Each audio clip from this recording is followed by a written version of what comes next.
Tá. A primeira explicação é que a equipe que vai apresentar o grande round se atrasou 7 minutos. Eu estou falando da equipe como um todo, sensu lato. A segunda explicação é que eu não sou o Renato Seligman, que tem aquela voz maravilhosa e que está em algum aeroporto do Brasil. Bahia, Trancoso? Trancoso, Porto Seguro. A terceira explicação é que o formato desta atividade hoje, que eu sou mandada pelo Renato Seligman, entendem? Desde a residência. De formas que ele me disse assim, é para ser um sala de redação. Eu não sei se eu sou o Rui Carlos Osterman ou se eu sou o Paulo Santana nessa história toda. Tenho que decidir ainda com o andar da carruagem.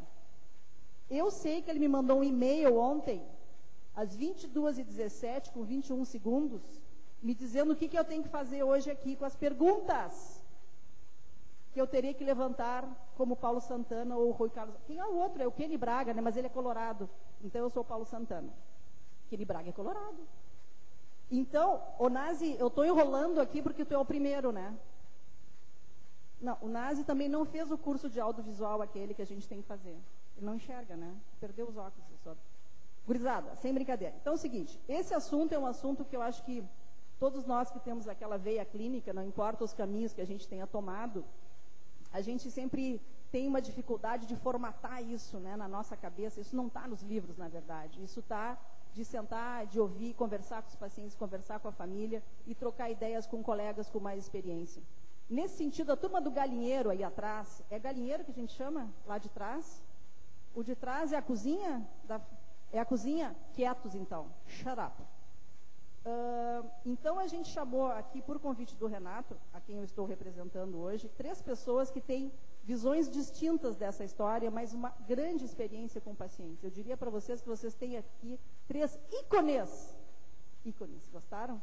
Da medicina interna. Do sul do Brasil, quiçá do Mercosul. De formas que nós vamos começar com o professor Luiz Antônio Nazi, seguido pela professora Beatriz Seligman, e depois o professor Matias Kronfeld, a quem nós todos devemos o pouco que sabemos de medicina interna. Pouco isso, mais ou menos? Yes? Então tá. Mas eu tenho que depois fazer essas perguntas. Não se escapam das perguntas do Paulo Santana. Nós estamos muito preocupados como é que nós vamos fazer essa sessão, mas eu vi que já iniciou particularmente bem, super descontraída.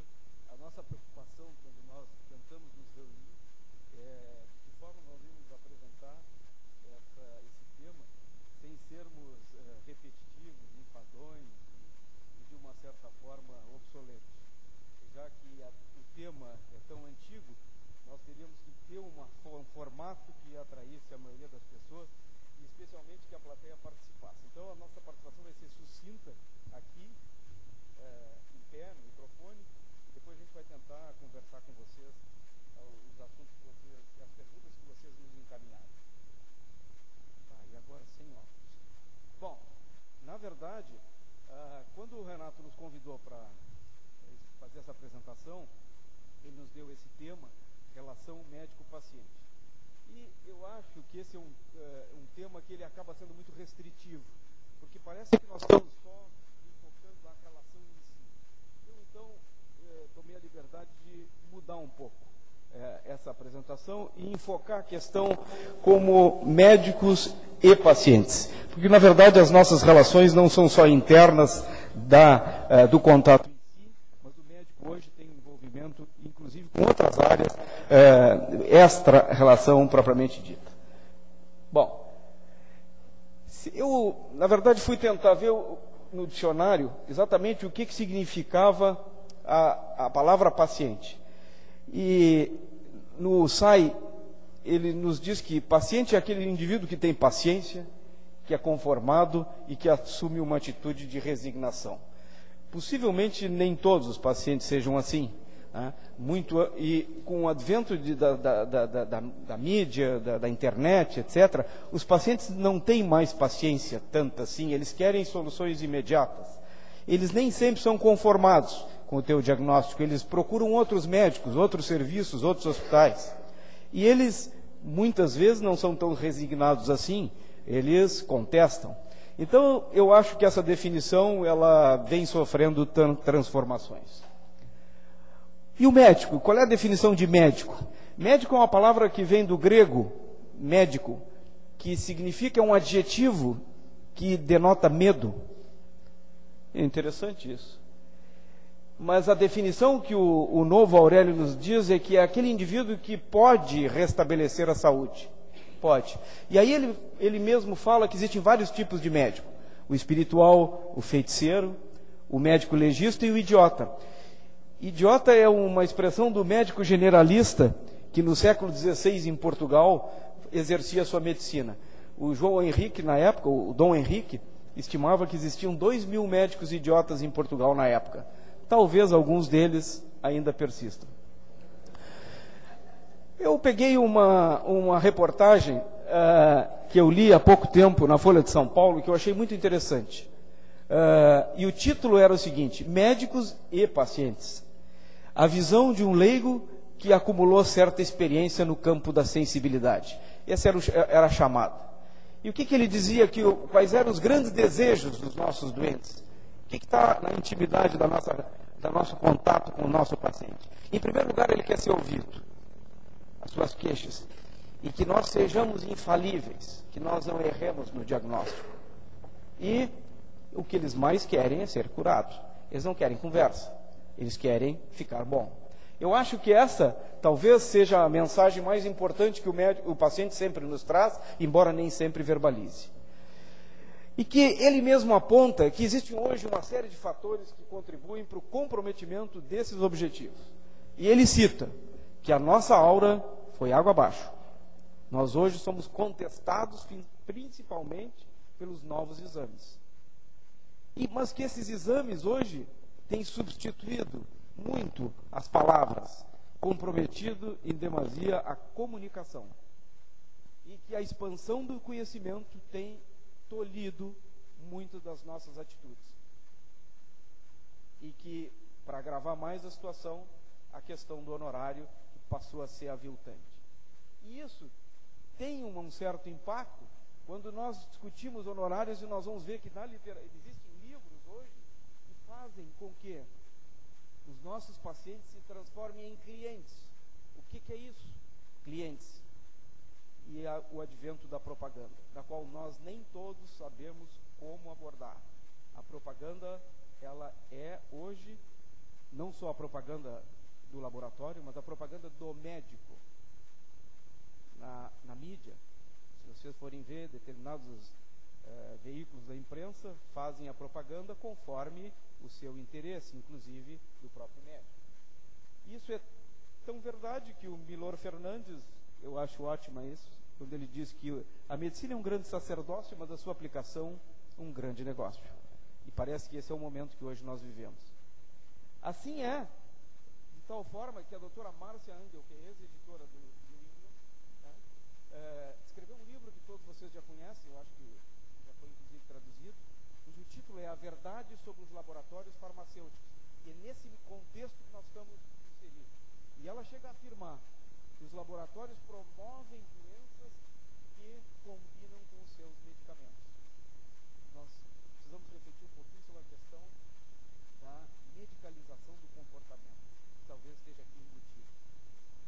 Mas existe alguma fórmula para nós exercermos a medicina ideal? Esse foi uma pergunta que o professor Selmo Celeno Porto, no último congresso de clínica médica aqui em Bento Gonçalves, lançou na sua palestra inaugural, que quando ele abordou a questão, estão os clínicos desaparecendo? E ele acha que a medicina ideal tem uma fórmula, que eu vou tentar repassar para vocês. E qual é? Que em primeiro, em qualquer relação, ou qualquer ato médico, tem que preponderar a ética. Que a ética tem uma relação direta, né, nessa fórmula da medicina mais adequada, a medicina ideal, fundamentada na medicina baseada em evidência, da qual nós não seríamos hoje loucos em não admitir isso. Mas existe também a medicina baseada na experiência, que é na intuição, no processo médico da relação íntima que se estabelece entre cada paciente, e eu me permiti colocar a relação da intimidade entre o médico e o paciente também norteando essa forma.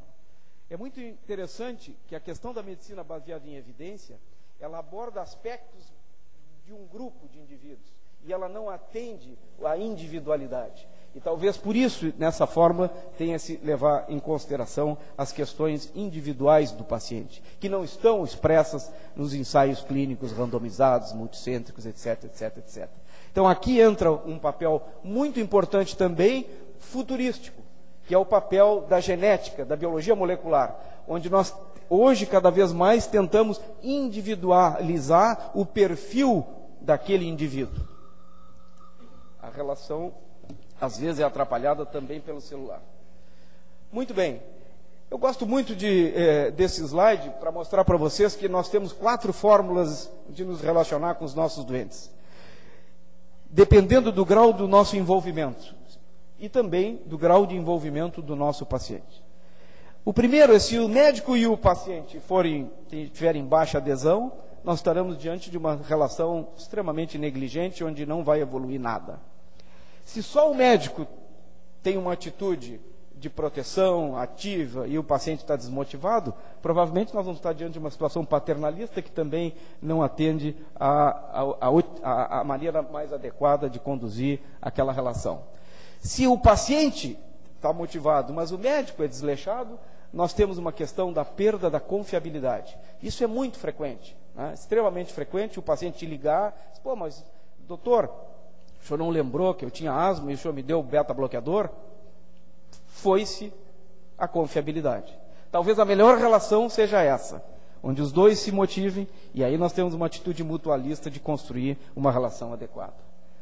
Paciente agressivo, eu só vou pincelar, existem algumas ideias que a gente pode depois abordar. Basicamente deve ter uma conotação de conhecimento do estado mental, considerar o interesse do paciente, verbalizar algumas dificuldades nessa relação do paciente agressivo, que a gente pode comentar melhor. Basicamente, dizer para o paciente que nós estamos diante de uma situação complicada de atendê-lo, e se existe alguma forma de poder ajudá-lo. Estabelecer um limite de tempo, né? Eu volto assim que estiver mais calmo, se o senhor permanecer agressivo, vou pedir que o senhor se retire. Quer dizer, é preciso também se estabelecer uma relação temporal das relações mais agressivas. Paciente com câncer, a gente vai discutir isso melhor também depois. Eu trouxe de novo o historiador que escreveu na Folha de São Paulo, porque dá a entender que ele passou por uma situação dessas, e o que ele acha que é o ideal que um paciente com câncer deva ser abordado, da maneira como deve ser abordado pelo seu médico. Que ele transmita a verdade, que ele encontre a forma e o momento adequado de transmitir isso para o paciente, que ele deixe sempre uma fresta de esperança, que a gente não encerre todas as portas, e que as estatísticas não dizem tudo, porque cada caso é um caso. Existem outras notícias ruins que a gente também pode contextualizar. Esse autor aqui, um autor inglês, fez uma entrevista com vários pacientes que tinham recebido a notícia de câncer e outras notícias desagradáveis. 87% dos pacientes acham que a gente querem saber sobre a sua doença, embora 13% deles querem saber a doença, mas não querem muitos detalhes. E basicamente isso ocorreu nos idosos. Eles desejam saber sobre dor, os efeitos colaterais do tratamento, e essa parece ser a abordagem que seria mais adequada. Então, tem uma outra questão que a gente também pode abordar, é a questão do paciente sedutor. Eu gostei muito das diretrizes do Conselho Neozelandês, onde ele diz que sedução a gente deve ter tolerância zero, e que entre o paciente e o médico sempre deve ter uma distância regulamentar. Eu tinha, só para sugestão, eu estou terminando, eu acho que eu recomendo para vocês ver esse filme, Quase Deus. Vocês devem saber essa história clássica de um médico da John Hopkins que desenvolveu a cirurgia do falô, que é do Blue Baby, né, do qual esse sujeito aqui era um auxiliar de laboratório, e ele acabou junto com o Dr. Bullock fazendo o desenvolvimento da cirurgia do falô, e eles dois, né, numa relação muito construtiva do ponto de vista de investimento, de melhorar as crianças que morriam na frente deles no hospital pediátrico, eles acabaram, esse indivíduo aqui, que era um auxiliar de laboratório, um exímio marceneiro, acabou tendo a ideia de montar a técnica de derivar a artéria subclávia para a artéria pulmonar e melhorar a cianose do paciente. E esse sujeito aqui acabou sendo, recebendo o título honorífico da John Hopkins como um doutor em medicina, né, sem ser médico, sendo marceneiro. Umas últimas ideias que eu acho que esse autor ele enseja, quando ele aborda a questão do tratamento semiológico, da semiologia, da relação médico-paciente, e ele diz que é o constante exercício de julgamento que faz da medicina ao mesmo tempo uma ciência e uma arte de inesgotável fascinação. E acho que sempre quando a gente trabalha com a relação médico-paciente, nós temos que ter essa noção sempre em mente, embora a gente também funcione um pouco, às vezes, como um efeito placebo. Acho que, basicamente, eram essas colocações que eu ia fazer, e depois a gente partir para uma discussão mais pormenorizada. Graças. Bom, acho que a gente bate palma primeiro. A ideia, então, é que se lance alguns conceitos para depois a gente trabalhar com algumas situações para discutir eventuais exemplos, e vocês são convidados a trazer experiências de cada um. A professora Beatriz, então, vai ter aí um tempinho, uns 7 slides, é isso? O Nazi tinha obrigado que fosse 5 minutos. Não, a gente ficou assustado, eu pessoalmente fiquei assustada com o convite para discutir relação médico-paciente. Acho que é um sinal de que a gente está velho, não tem jeito, vem junto com as luzes no cabelo, porque começam a chamar para discutir relação médico-paciente, não pedem mais fisiopatologia, nem quais as evidências dessa intervenção, dá um pouco de medo. E então a gente combinou uma apresentação inicial, que talvez até seja interessante, vem de contraponto a essa questão do Nazi.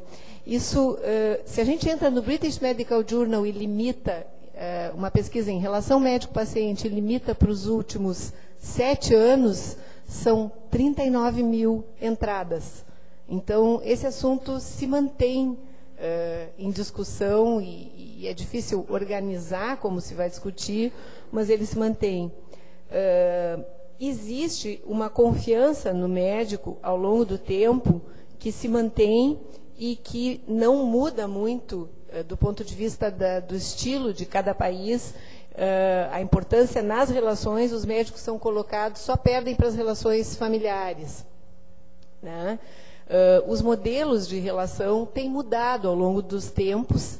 Quando a gente vê filmes da década de 50, a gente vê aquele médico que decidia tudo de uma maneira absolutamente peremptória: você tem que fazer isso, você deve fazer aquilo, né? Era um modelo em que o paciente era completamente passivo. Isso foi, ao longo do tempo, essa relação foi mudando, a autoridade do médico passou a ser como um guia para uma relação cooperativa, ele guia o paciente para uma relação cooperativa e buscando nos últimos 17 anos uma participação mútua. A partir dos anos 90, e sobretudo com o Código de Defesa do Consumidor, as relações entre médicos e pacientes passaram a ser definidas como os cuidados centrados no paciente, e o nosso papel é de manter e respeitar a autonomia do paciente na tomada de decisões e, portanto, a obrigação ética é de transcrever a informação para que ele tenha um juízo adequado e possa decidir sempre respeitando a autonomia. E isso, embora seja considerado um modelo ideal, é muito difícil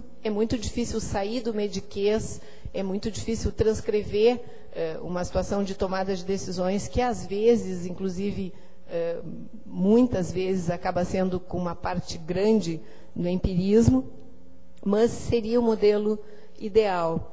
O modelo paternalista, no questionário, na reunião da Associação Médica Mundial, em 2003, foi apresentado esse questionário, mostrando como, nos tempos, isso evoluiu. Poucos questionários, levando em conta a diversidade cultural, mostraram que menos de 20% dos médicos ainda adotam o modelo paternalista. Interessante que quando se busca isso, se vê que em determinadas regiões, sobretudo a cultura oriental, a expectativa dos pacientes é que o médico seja paternalista, que a decisão seja dele e que ele diga o que é melhor e não perca muito tempo explicando quais as possibilidades a ser tomadas.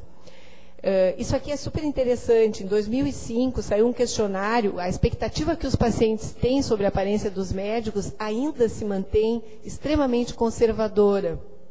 Eu me lembro de um trabalho da década de 80, que foi publicado no Lancet, que era um questionário todo padronizado, o que os pacientes esperavam dos médicos.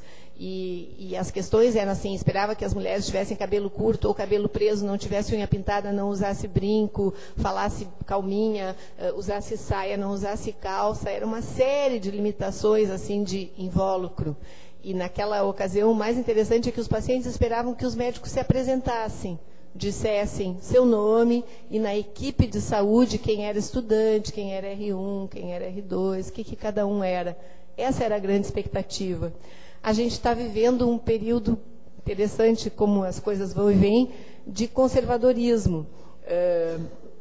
Isso aqui pegou vários lugares do Reino Unido e, do ponto de vista de expectativa dos pacientes, eles seguem esperando que a gente tenha um envelope bonitinho, que as mulheres preferencialmente usem terno e não saia, que tenham o cabelo preso, que não usem brincos grandes, que não tenham unhas pintadas. Os homens devem se vestir de forma não casual, devem se vestir de forma preferencialmente formal, mas, de novo, no rateio das questões, a mais importante é que a apresentação seja com um sorriso, mais importante do que a aparência.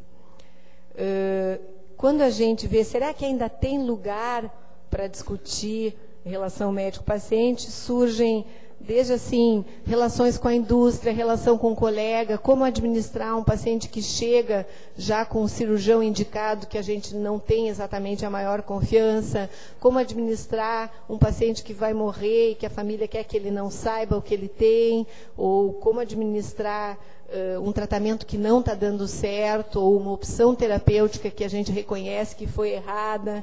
Como que a gente discute intervenções em pacientes de alto risco, como é que se regula contato sexual entre médicos e ex-pacientes. Saiu uma regulação o ano passado da Academia Britânica proibindo relações entre médicos e ex-pacientes, e tem todas as cartas que foram para o British a esse respeito. E o que é esperado da gente quando está se lidando com pacientes graves? Basicamente isso. Na realidade, eu acho que quando se inicia essa discussão, talvez valha a pena lembrar quando o Saramago veio aqui na reitoria e ele falou que a Bíblia está errada, que o princípio número 1 da Bíblia, que é ama o teu próximo como a ti mesmo, não tem jeito de ser seguido, porque vai ser muito difícil que todas as pessoas tenham essa capacidade dadivosa de amar o próximo como a si próprio.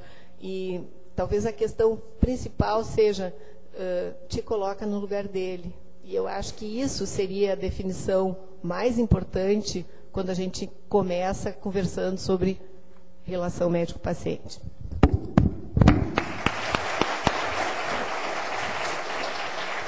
Bem, eu acho que a gente está andando super bem, os assuntos estão vindo, né, provocando coisas que a gente está evocando na nossa memória de alguns e vocês imaginando coisas vivenciadas e o futuro. Matias, então, mais uns 5, 6 minutos para fazer um fechamento e aí a gente abre para a discussão, para a gente ter bastante informação.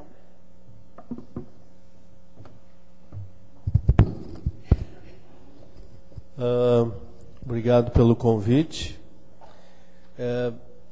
Quando a Bia terminou agora, eu não tenho slides, porque eu sabia que o NAS ia trazer 14, então ficam os meus sets dentro, mas é que eu achei que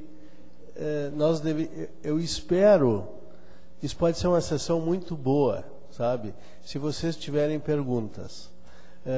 Eu me lembro, em 74, eu estava na Bahia, e uma noite estava um bando de gente num carnaval, e aí disseram, tem Estava assim, o Toquinho, o Vinícius, Maria Creuza, são gente do meu tempo que cantava e era famosa. E aí disseram, vamos lá vê-los. Então, acho que o Chico Buarque também estava. Aí nós, depois de Arembepe, nós entramos numa casa, estava realmente todo mundo junto. Nós entramos, fomos apresentados. E aí eles continuaram falando, nós ficamos olhando. Ficou tão xoxo, nós fomos embora, entende? Quer dizer, então, é que nós não tínhamos nada a ver com eles. Bom, vocês têm muito a ver conosco. Então, e nós podemos talvez introduzir algumas ideias, algumas dúvidas que vocês tiverem, nós podemos discutir. Eu acho que isso é o mais importante. Eu imagino assim que a primeira experiência médica que eu tenho foi com meu pai, em que eu ia, ele era clínico em Pelotas, ele ia atender as pessoas em casa e eu ia junto. E ele é um molde para mim, eu tive outros moldes e eu fiz o meu molde. Eu tenho um filho que entrou na medicina esse ano e ele me disse, eu não vou ser que nem tu. Eu disse, bom, espero que não, mas tu pode, algumas coisas boas tu pode seguir. E aí imaginem Hipócrates na ilha de Kos dando aula, né, embaixo de um Plátano, dizem que o Plátano está até hoje lá, que deve ser a maior coisa para turista, mas vamos dizer assim, ele se sentava e explicava a medicina. E isso é tudo que foi feito agora com a apresentação dos slides. Então, a gente gostaria que vocês... Não tem relação médico-paciente, não tem padrão, por isso que não tem nada escrito. Cada momento é um momento. E vocês... Isso é que faz a genialidade da medicina. É que vocês têm que, na hora, vocês têm que decidir. Eu estava vendo assim, o Nazi, a Bia falando... Ele disse assim, eles têm tanta experiência, têm tanta coisa na cabeça, e nós estamos a Nadine também, nós, em pouco tempo aqui, nós temos que transmitir para vocês o mundo que nós vivemos. E eu acho que isso é que faz da medicina algo tão fantástico que é. Experiências, eu só queria ainda relatar uma coisa. Tudo começa antes, tá? Eu tenho uma filha que... me mandaram, minha esposa, a filha, ela tem que ir a um ginecologista pela primeira vez. Então, a primeira coisa, eu tenho que procurar um ginecologista para minha filha. Eu tenho um cara que eu gosto muito, que é homem, mas minha filha não quer homem, ela quer uma mulher. Tá bem, então vamos procurar uma mulher. Primeira coisa que eu tenho que procurar é alguém que não vá fazer mal a ela. Mas mal como? Não, pode fazer mal. Uma pessoa que não goste de mim e que eu vou mandar numa consulta, ela vai atrapalhar a vida da minha filha. Então tem que ser uma pessoa o mais profissional possível. Então tá, aí procuro para um, procuro para outro, faço enquetes, vejo e tal, e de repente encontro um nome. Aí ligo, né, todo enfesado, vou marcar uma hora, ela pediu terça-feira que vem, agora terça, tenho tempo, colégio. Aí temos um horário para 3 de outubro, acho que foi a data, o fim de... Pô, que sacanagem, eu pensando comigo, isso é coisa que se faça comigo, eu sou professor e tal, a pessoa trabalha aqui no clínico, eu nem falei com ela ainda, entende? Ela não me conhece, ela não sabe que eu estou marcando, mas isso que eu quero mostrar para vocês, existem fatos, muitas coisas que nos fazem chegar mais perto do médico e mais longe. Aí depois eu parei e disse, peraí, minha filha não tem pressa, pode ser, tá, eu vou mandar ela ligar. Então, relação médico-paciente é bom senso, como tudo em medicina que vocês fazem, tá? E eu gostaria que vocês... eu tenho muitas dúvidas também. Eu não sei se eu tenho que dizer para os meus pacientes que ele tem câncer ou não. Eu não sei se eu devo dizer que ele vai morrer ou não. Eu prefiro dar morfina e esperar que a morfina corte o sentimento talâmico dele. Então, assim, mas eu não sei. De repente, cada situação... Meus alunos hoje de manhã foram ver um caso que... Um senhor de 51 anos que teve malária há 20 anos, baixou no clínico, e agora está com febre, vai ter que fazer uma mediastinoscopia, e algum médico foi hoje lá e disse, olha, isso pode sangrar, isso pode ser ruim, o senhor pode morrer, tal, tal. E o cara disse, pô, eu quero ir embora, né? Então, assim, vamos usar o bom senso. Não coloquem, se vocês têm medo de algum procedimento, mandam assinar, mas tenham tempo. Tá? A ressonância magnética não substitui o tempo. Sentem ao lado do paciente, conversem, que vocês... A Nadine falou em ícones. todos nós somos ícones para os nossos pacientes. E isso tem que ser preservado. Nós estamos vendo, Nadine e eu estamos vendo uma paciente lá no Moinhos, está indo bem porque ela se agarrou em nós e está saindo, além de que está melhor. Mas isso é que é importante, tá? Eu gostaria que, eu não sei como é que a Nadine vai continuar, mas a Nadine está perfeita. Eu acho que é a sala de redação. Não me mandaram fazer que nem a sala de redação. Podem vir aqui os dois, os três. Palmas para o Matheus.